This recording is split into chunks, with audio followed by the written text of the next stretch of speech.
Mémoire est une sculpture dédiée aux victimes de tous les esclavages. C'est une œuvre que je porte, c'est une œuvre d'artiste, avec Marc Morvan, qui est le réalisateur, et Véronique Brode, qui porte le projet photographiquement.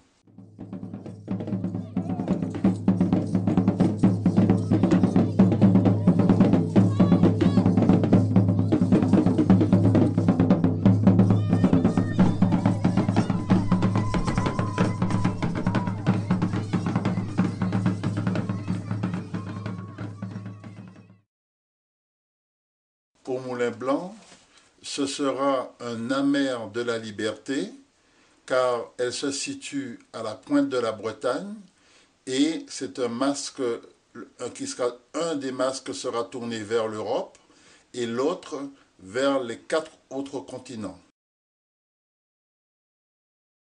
Mémoire ne sera pas en blanc et noir. C'est une œuvre qui sera en couleur rouille, vernis, et ce sont les ombres et la lumière qui va donner la dimension universelle de l'œuvre.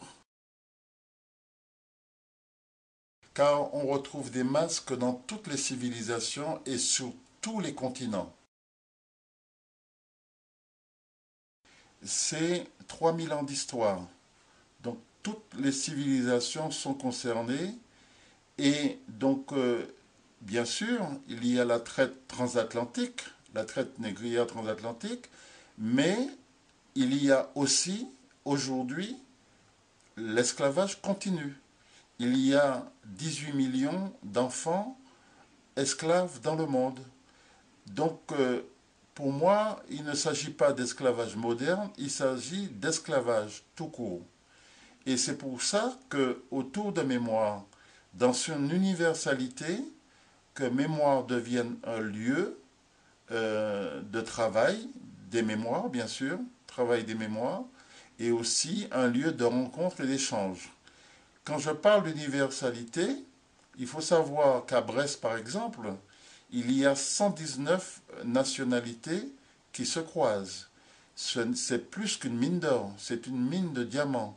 Donc on peut faire un travail effectivement de dialogue entre les cultures pour avancer dans un monde plus juste, plus humain.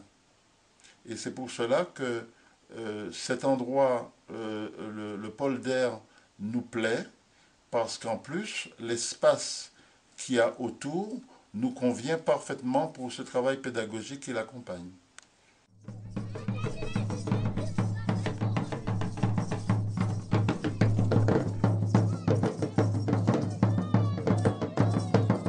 Au départ, j'ai souhaité, et nous avons souhaité, puisque maintenant cette œuvre ne m'appartient plus, elle appartient à toutes celles et ceux qui se sont rassemblés, souscripteurs, membres de droit, qui ont adhéré à ce projet. Il est évident que je souhaite aujourd'hui une adhésion citoyenne forte autour de ce projet. Comment? Eh bien, par un don, par un petit don, par une collecte au niveau d'un collège, d'un lycée, des entreprises, des hôpitaux, pour que cette œuvre soit portée par les citoyennes et par les citoyens. Et bien évidemment, nous allons nous adresser également aux entreprises dans le cadre du mécénat. Au stade où nous sommes aujourd'hui, je ne peux pas citer toutes celles et ceux qui nous ont accompagnés, qu'ils m'excusent, mais je tiens à remercier particulièrement Serge Nicoli, qui est l'animateur du site et qui est le créateur de ce site, Arsène Wittersheim, qui nous a fait ce travail autour des posters et des cartes, puisque ça c'est le support aussi, hein, moyen financier, puisque jusqu'à l'heure d'aujourd'hui, nous avons réalisé le premier masque, nous n'avons pas eu un centime d'argent public. C'est l'argent des citoyens qui nous ont permis de réaliser le premier masque et d'avancer à l'heure où je vous parle. Il est bien évident qu'il y a des demandes de subventions engagées.